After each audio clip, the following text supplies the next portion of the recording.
मौसम खुशगवार लेकिन सियासी माहौल शदीद। सुप्रीम कोर्ट का 3 रुकनी बेंच हंगामा बर्पा करने वाले पैनामा केस की समाअत कल करेगा। सियासी रहनुमा भी अदालत जाएंगे। शरीफ खानदान की जानिब से सिर्फ JIT पर इल्जामात लगाए गए। सुप्रीम कोर्ट में जवाब अभी तक जमा नहीं हुआ।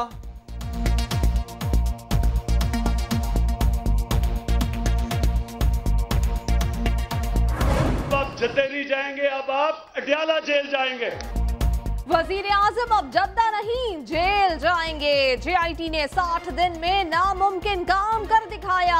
इतने सबूत आ गए कि अब शक की कोई गुंजाइश नहीं। इमरान खान का इस्लामाबाद में वर्कर्स कन्वेंशन से खिताब, बोले तहकीकाती टीम के बाद हुक्मरान सुप्रीम कोर्ट और फौज को निशाना बनाएंगे। कोई इंसाफ की राह में रुकावट बनने की कोशिश न करे वरना क्या होगा ये भी बता दिया। अगर इंसाफ का रास्ता रोकने की कोशिश की शरीफ माफिया ने, तो फिर मैं आपको इंसाफ कायम करने के लिए दावत दूंगा। इमरान खान KP एहतसाब कमीशन का ताला खोलकर अपने मुंह पर लगा लें। पार्लियामेंट पर हमला, मनी लॉन्ड्रिंग और 3 अदालतों से फरार होने वाले किस मुंह से दूसरों पर उंगलियां उठा रहे हैं। वजीर इत्तलात मरियम औरंगजेब का रद्दअमल भी आ गया। कहती हैं तहरीक इंसाफ करप्ट टोले की जमात बन चुकी, कारकुन दूसरी जमातों में शामिल हो रहे हैं।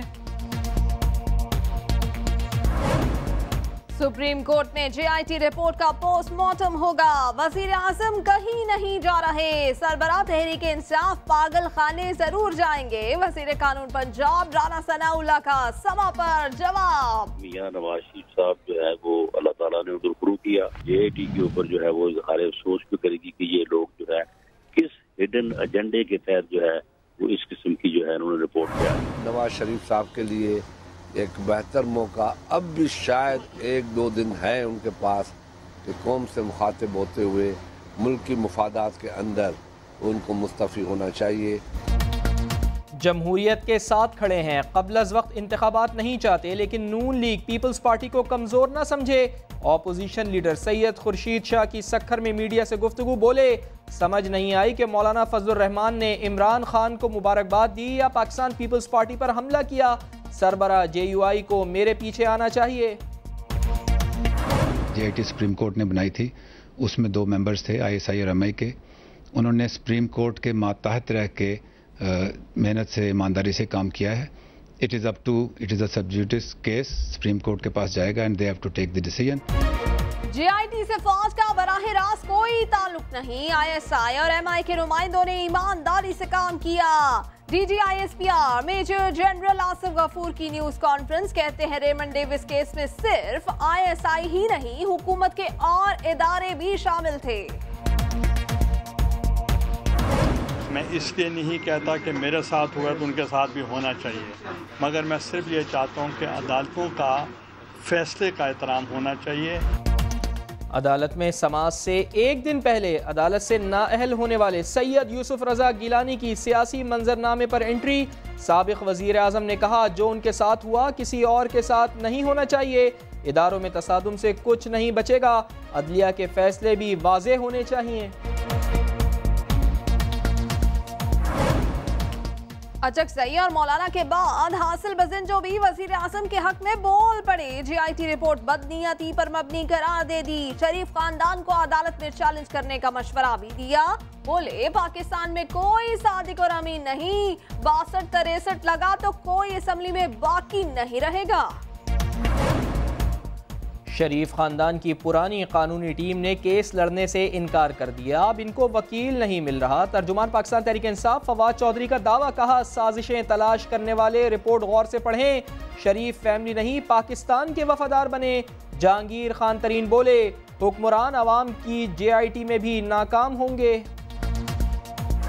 नवाज शरीफ साहब जाते हैं तो जमहूरियत भी बच जाएगी, निज़ाम भी बच जाएगा और हमारा मुल्क भी इंशाअल्लाह तरक्की करेगा।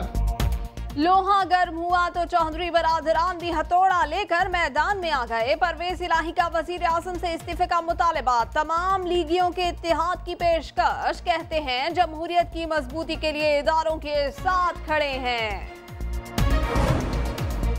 जमशेद दस्ती ने मियां नवाज शरीफ के मुकाबले में इलेक्शन लड़ने का ऐलान कर दिया। कहते हैं वजीर आजम ने पैनामा केस का गुस्सा उन पर निकाला। डाकुओं को बेनकाब करने पर इमरान खान, सिराजुल हक और शेख रशीद को सलाम पेश करता हूँ। रुकने असम्बली की लाहौर में मीडिया से गुफ्तगू बोले, सियासत करोड़ों का कारोबार, पार्लियामेंट में चोरों की अक्सरियत बैठी है।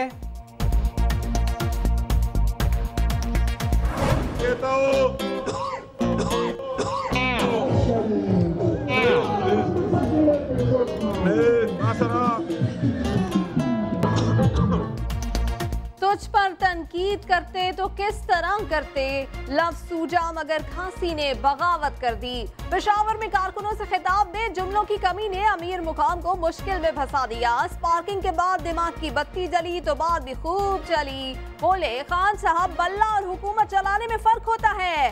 बल्ला जोश से और हुकूमत होश से चलती है।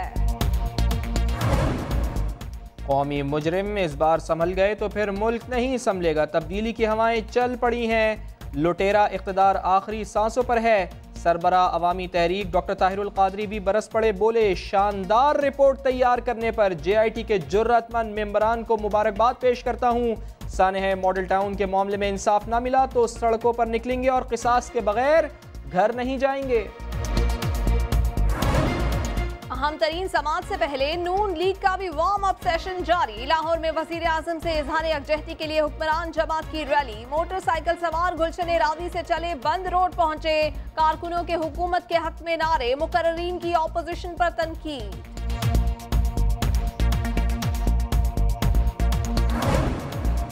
JIT ने रेफरेंस भिजवाया तो नैब को भी होश आया। चेयरमैन कमर जमान चौधरी की जेर सदारत अहम इजलास। हुदैबिया पेपर मिल्स केस में रेफरेंस नैब को भिजवाए जाने का जायजा। अदालती फैसलों पर सुप्रीम कोर्ट के सामने पेश करने के लिए मौक़िफ़ तैयार कर लिया।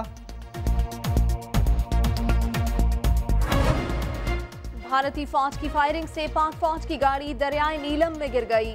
ISPR के मुताबिक डूबने वाले 4 जवानों में से 1 शहीद हो गए।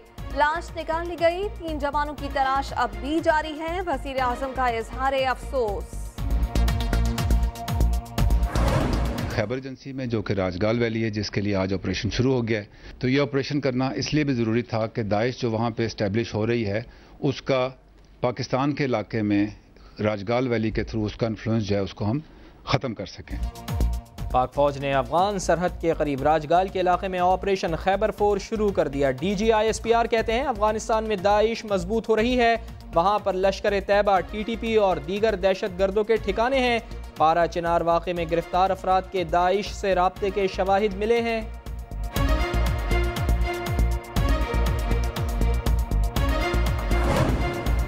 डोली, लिफ्टें या मौत गाड़ियां। स्वात के दूर दराज इलाकों में परमिट और फिटनेस सर्टिफिकेट्स के बगैर चलने वाली लिफ्टें आवाम के लिए खतरा बन गईं। शहरी जान पर खेलकर मंजिल तक पहुंचने पर मजबूर। एबटाबाद में 26 मकामी लिफ्टें बंद। सफर की कोई मुतबादिल सहूलत मुयस्सर नहीं।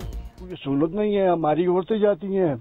ये देखें, ये रास्ता है कदम, तकरीबन कदम रखने का रास्ता नहीं है। बड़े दहशत गर्दों से निमटने के लिए भारी हथियार आ गए। सिंध पुलिस ने 2 अरब रुपए का असलहा खरीद लिया। स्नाइपर राइफलें, क्लैशनकोफ, 9mm पिस्तौल और रिपीटर्स शामिल। सारा सामान वाकेंड से खरीदा गया। बड़े खिलाड़ी का बड़ा कारनामा। रॉजर फेडरर 8वीं बार विंबलडन जीतने वाले पहले खिलाड़ी बन गए। फाइनल में क्रोएशिया के मैरिन चिलिच को शिकस्त।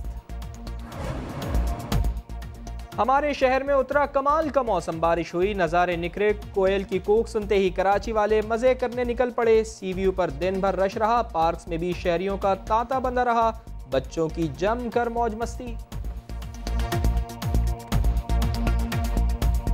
मैंने बहुत एंजॉय किया। मैंने भुट्टा भी खाया और पानी